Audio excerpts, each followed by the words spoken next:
So I'm the panel facilitator, Dave Merrill, and before we begin having our conversations, it's my pleasure to introduce Ronit White, who is from Metroland Media, one of the long-term founders and sponsors for this conference, and she's going to make a few opening remarks, and then we'll all have a chance to introduce ourselves. So, late people, scurry, scurry, come, up to the front. I used to be a school teacher, can you tell? No lunch. Nope, front section only. Some of this is interactive. Nope, front section only. I actually mean that. I'm firm but fair. That's great. Well, welcome. We'll chat more a bit later, but please give a warm welcome to Ronit White.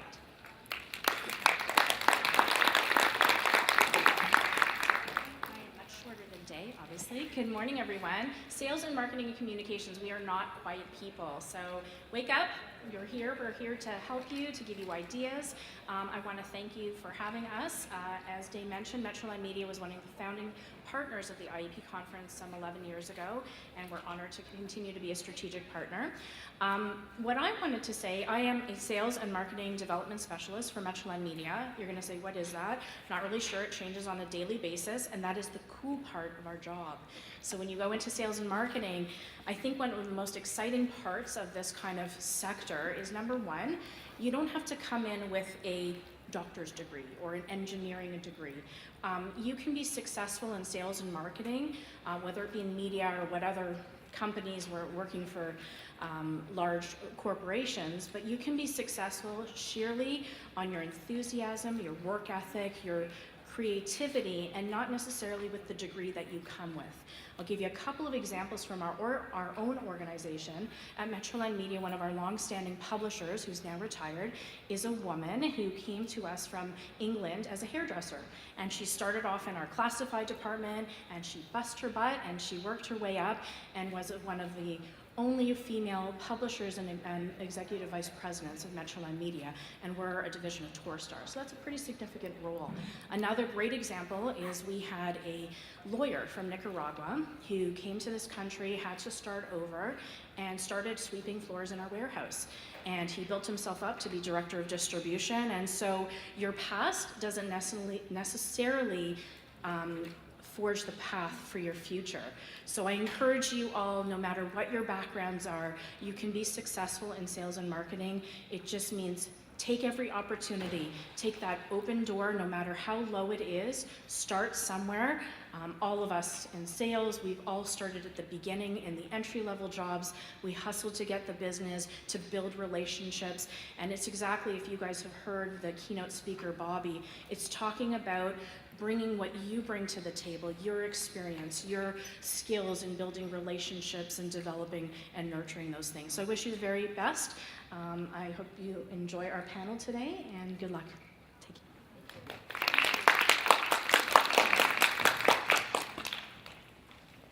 So we're going to move on to introductions, and I'm going to start by introducing myself. I am Dave Merrill, and I'm founder and president of a career coaching company called To Be Determined. And our motto is that the future is still to be determined, so be determined. And determination is one of the messages that we really want to convey here. I am also an internationally trained professional. I came here in 1995 with my daughter to make a new life with my husband and business partner, Michael, who is serving as our scribe today, another IEP. But we are both originally from the States, so we have had the experience of coming to, for us, a country that looks so much the same, and yet there are a lot of differences. When I first time I walked into a government office and I saw a sign that said, "Please queue up for the next wicket," I felt like I was in Alice in Wonderland, because in the US it would say, "Line up for the next available teller." So even though we share a border and a common language, there's a lot it takes getting used to when you come to a new country. And if it's a huge change in language and alphabet and culture, those are pretty formidable odds. So first of all, you should really congratulate yourselves for just having made it here. You're here, you're in Canada, you're allowed to work, and then it's really a matter of how do you make things happen. So the next thing I'm going to do is get everybody who's not in this center section to come up in the front, because we're going to be doing introductions. You need to be up in this front section. No exceptions, because otherwise these people that I hooshed earlier will be very angry with me.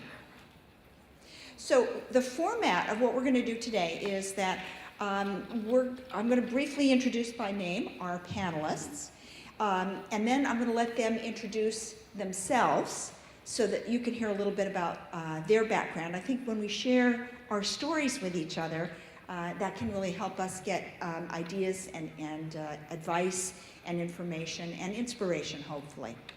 At that point, I'm going to give you a chance to also introduce yourself to somebody that you did not know before you came here today. And if that sounds uncomfortable, then get over it, because that's hopefully something you're going to have to do and get to do many, many times as you're looking for a job. So we're going to start that practice today. And then we have a number of questions that I've compiled from questions submitted on the online process. And I've got somebody to kick off each of those questions. And then we also have one of our trustee volunteers who will be circulating with note cards. So if something comes to mind as you hear a panelist speaking and you have an additional question, you can write that down, and then we'll have a chance to address some of those as well. At 12, my colleague Diana Chan is going to be doing a skill building session, and then we'll break by 12:30, where you'll have a chance for lunch and networking. You will get homework over lunch. I told you I was a school teacher, right? And then this afternoon, we'll have a different group of panelists representing industry. In other words, people who work in various areas and who are either hiring managers or HR people. So again, thank you for being here, and I hope you enjoy the day. So to my immediate left is Diana Chan, and then we have Hyacinth Campbell, and then we have Roxanne Kramer, Karen Sanat, and on the end, Lena Duke. So one of my jobs in facilitating this panel was to actually assemble panelists. So I did what I hope you know how to do, and if you don't, you're going to learn, is I started combing my contacts. I started thinking about, who do I know that I've worked with in the past, or who has been a client, or who's been referred to me by somebody else. And I went out on LinkedIn and started doing some research and was able to pull together a really terrific panel. So that's something that's, I think, a model for what you can do to identify people who can be helpful to you in the same way. So enough about me. I will now turn it over to our panelists to introduce themselves and give you some information. And our dear volunteer, do you have those note cards? Yeah. If you haven't already, distribute them to people. If you hear something from somebody and you have a question related to that, just jot that down. Otherwise, I would strongly encourage you to turn off your cell phones, pagers, or any other electronic devices so that you can give full attention. I promise you those messages will be there when you look again. So thank you, and Diana. Hi everyone, how are you doing? Great. Great, awesome. Well, happy Friday. I'm Diana Chan. I'm a career coach, speaker, and a recruiter. I founded Magnify Your Marketability with the mission to discover, develop, and differentiate top talent.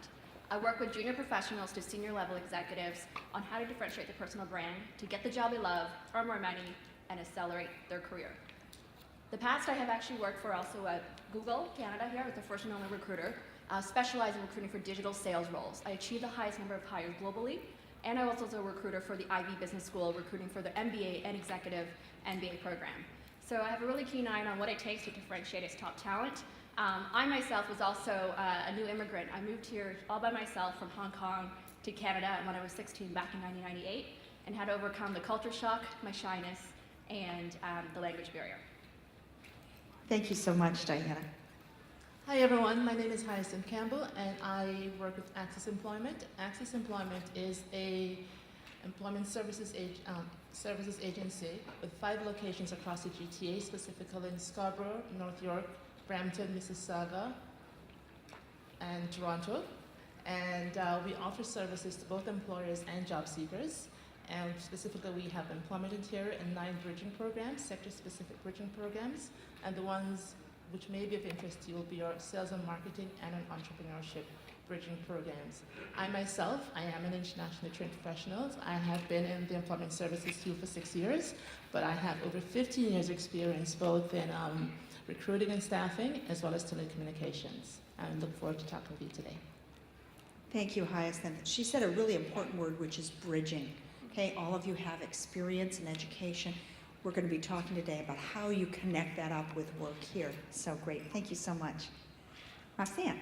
Good morning. I have 2 businesses. One is a search firm and the other is a career coaching business. So we've tied both of them in. I was asked today to talk about associations. And through my own career, associations have been very, very important. When I graduated, I got accreditation in advertising and marketing. And from there, I was a product manager, marketing manager. And then I decided I wanted to be an entrepreneur and have an advertising shop, so I did that. And through having your own business, I needed a Rolodex of people that I could go out and meet and build business, and the associations did that for me. Since then, for the last 20 years, my recruiting business has specialized in that niche: communications, social media, public affairs, government, investor relations, pure old PR. And once again, associations is very, very important, not only for accreditation, contacts, but I volunteer. I run the award programs in 3 different associations. In the past, I write for their newsletter. So it's always marketing your brand. Our business has now taken off to add a different function, and it's career coaching. And there's such a need for somebody to help you along with your career. So I suggest, even if it's at a junior level, start putting goals in place and executing them. And if you need somebody to help you along the way, you can always find somebody at an association also, because there's a mentor program usually tied to the association. So you can always follow your passion, your experience, and just having fun, living and networking with people at associations. Thank you. Thank you, Roxanne. Karen. I'm Karen.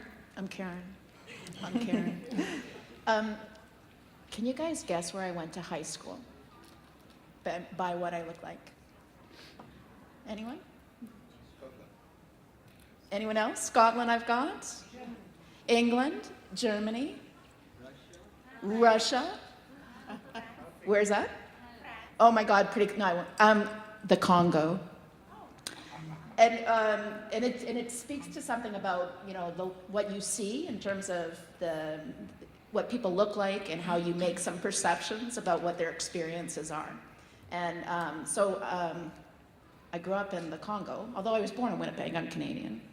And I'm 13th generation French Canadian that doesn't speak French. I have 30 years of marketing experience. I've worked at American Express and TD Bank. And now I'm a marketing consultant. I market by the numbers. So Bobby talked a little bit about the numbers in terms of the face of Canada is changing, and the numbers say that many of you guys in the room are the majority in the marketplace in Toronto. And I'm using my 30 years of marketing experience in consulting with the big banks and with the small banks in terms of how to learn more about your customers and how to use that information to change who you hire to serve your customers, and how to market better to get that 70% of consumer spending consumer spending growth is going to come from the South Asian and Chinese communities in Canada in the coming years. So money, money, money.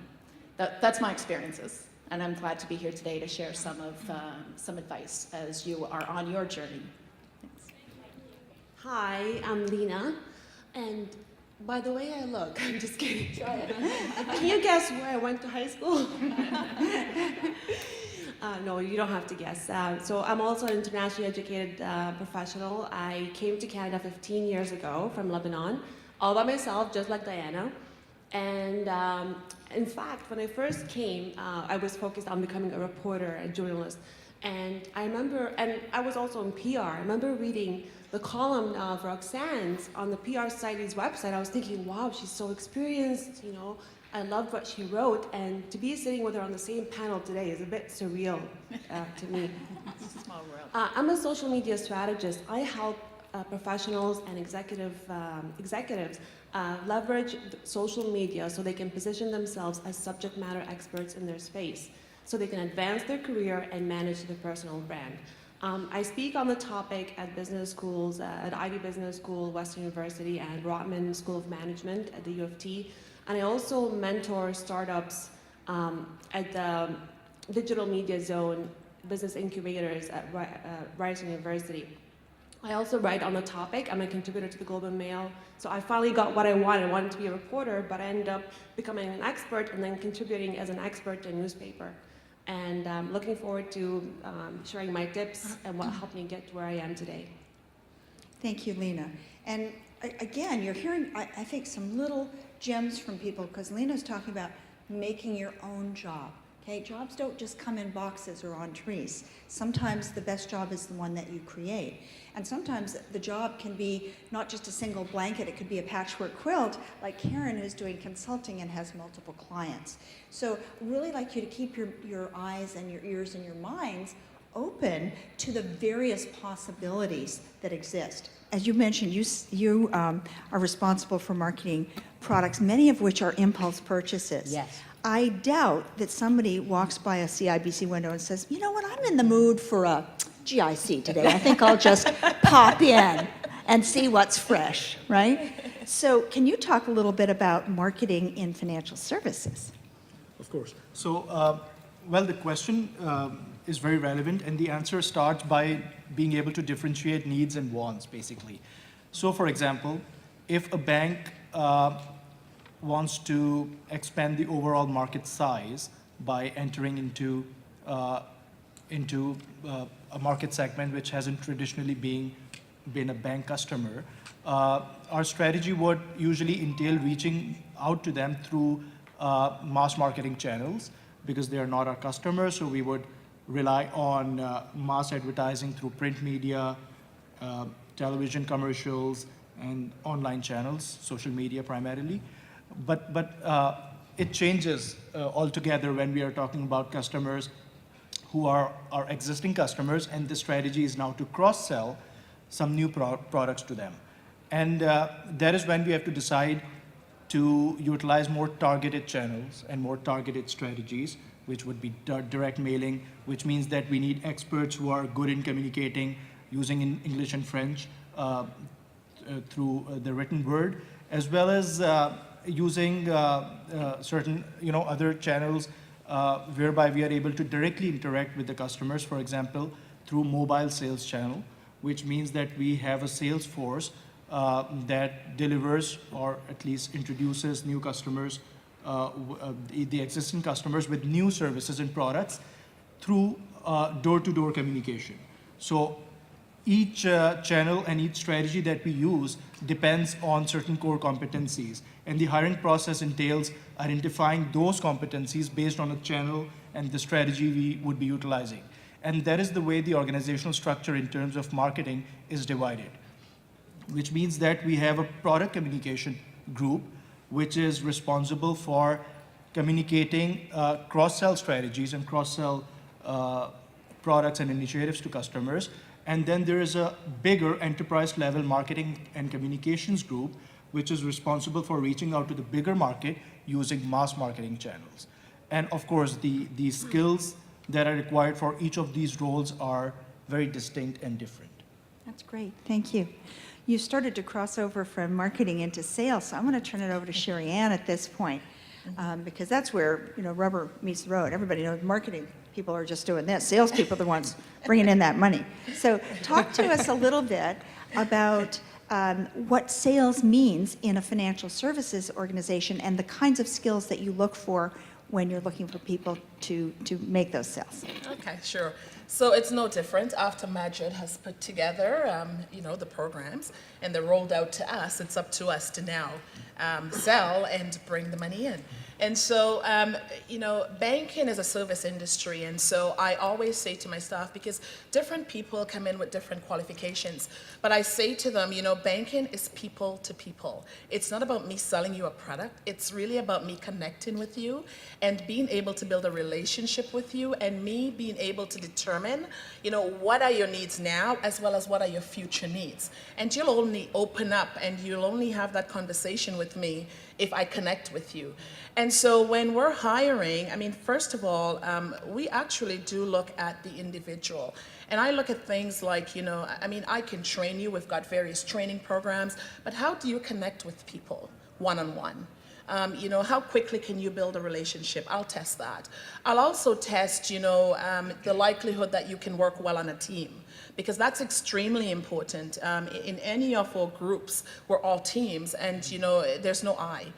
We have to work together, and I say it lightly, but I've got one particular sales group who has to work with another sales group who has to work with the folks at the back end to deliver, to the client. So we look at that as well.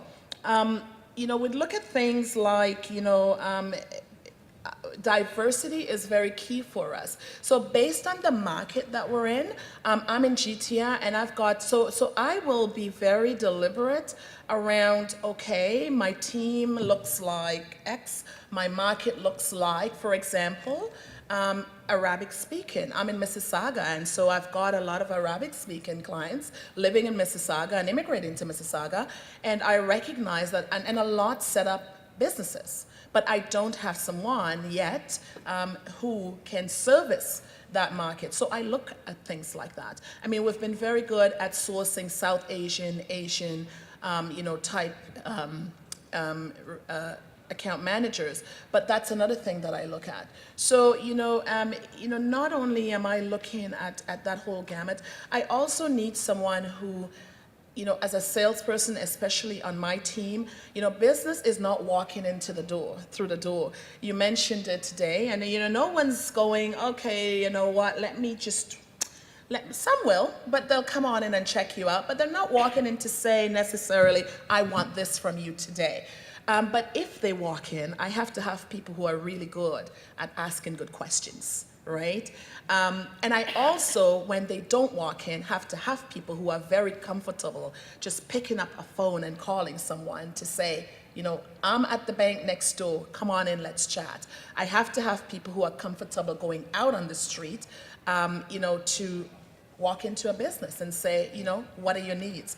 I have to have people who are comfortable going to different networking functions to meet, the targeted clients we have, who can then build that relationship and bring them in through our doors. So those are, some of the skills that we look at. We'll train you. In fact, as a customer service representative, the requirements are grade 12. But as professionals here, I've got some folks on my team who have come in as new immigrants, so 1 year in Canada, new to bank, new to role, and they're working on, they're delivering both business and personal to our clients. But what I really looked for was, first of all, some of the softer skills I spoke about, but also, in your past life, what have you done? And so for them, the strength was they have done commercial banking. So, it's a little bit different here in Canada, but guess what? It's not so different that I can't, really train you, and you can't transfer those skills. So those skills that you've got back home, don't discount them, because they are transferable to a lot of the jobs that we've got here. And I think one of our panelists this morning made the point of it's up to you to connect those dots so that people can understand how what you did before is relevant to what their needs are. So Farah, I'm hoping that a motorcycle is someplace in between an impulse purchase and something really planful. So talk to us about what you look for when you're hiring sales and marketing people. Well, first, I'm hungry because Danielle keeps talking about I'm macaroons sorry. and tarts. But, I should have brought some, maybe about 100.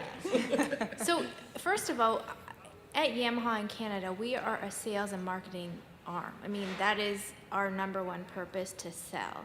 And our customers generally don't turn over their units quick enough for us to sell them a product next year. It's about relationship building, it's about networking. And so Sherry Ann spoke to those 2 points, but we need sales and marketing staff that can build a relationship with our dealers, because we have 500 dealers across Canada. Someone in the GTA, a dealer in the GTA, is going to have very different wants and needs than someone in Vancouver. So we need to make sure that our sales and marketing staff are armed with enough information so that they can sell the product to the dealer years in advance, just because they've built this great relationship, right? It's in our business, it's about our dealers trusting the sales and marketing staff. You know, you said your unit's going to be willing to work for X number of kilometers before it goes over. Well, it didn't. So what are you going to do for me? And our customers are really close to us. They call us because they just spent $50,000 on a toy. So we have to make sure that we are definitely networking all the time and that we keep this relationship. So those are 2 key qualities that we always look for. The third is the employees need to speak the talk to the customers. So whatever that means, it means that they have to be relatable to our customers. You know, if you're going to sell a motorcycle from someone who's never ridden a motorcycle, well, it's not going to mean anything. So we look for passion, industry passion. That could be transferred anywhere, whether it's, you know, the financial sector or in our industry. So passion, and, you know, you need to tell them, oh yeah, you remember when you went down on that motorcycle track and you did this, that, and the other? Clearly I've never ridden one, but you need to be relatable. So those are really 3 key things that we look for when we're hiring people, because, and I'll speak to it later, but it's a cultural fit to the organization, right? If you love financial sectors, you're probably not going to be a good fit for Yamaha. It's not a bad thing, but you need to know that going into an interview as well. So That's great. Thank you. So these are people who recruit and interview and hire and train and manage employees. So let's hear from them the kinds of things that they look for and the kinds of things that are turnoffs when somebody is in the process of applying for a job. So again, Danielle, we're going to start down with you in terms of thinking of a few key areas. How people present themselves, first in their resume, also when they're talking to you on the phone or in person, and specifically in interviews. So if you can share any insights about things that really work and things that, as a hiring manager, would tend to turn you off. Okay, well, let me just think about where I should start. With your resume, why don't we start there? First of all, have your cover letter be specific and not too long.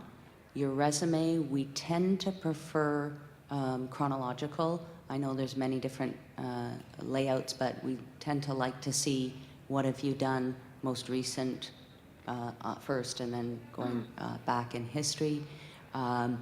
We focus, unless it's an entry-level position, we focus more on work experience. Generally, for all of our positions, there's a minimum requirement on education, and depending on the position, most in marketing, you require a minimum of a college diploma or a university degree. And then that's just sort of a starting point, and we don't really, if the people have that requirement, then we really focus on what their experience is. And having within the resumes both what the position was, what the company was, and a little description on the company, because sometimes we don't, I mean, if you write craft, we know craft, but there are many companies that we wouldn't necessarily know. A little description of what that company is and like a line or two, and then some specific examples of successes within that role. So we'd look at those first, and then we would select, in general, when we post a position, we get about 200 applicants. And then our HR person is amazing at sorting through and selecting about 20 or 25.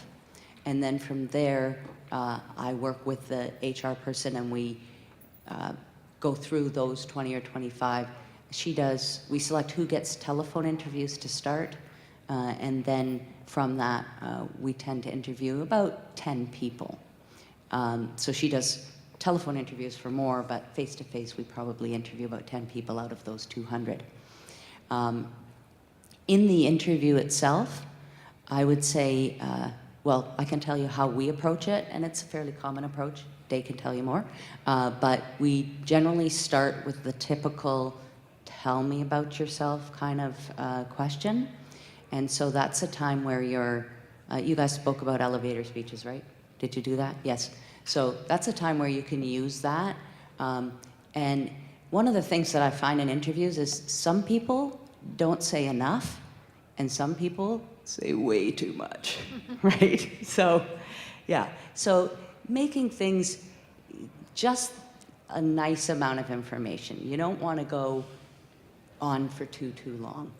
Generally, like 5 minutes, tell about yourself, and try to focus on the things that are relevant to that position.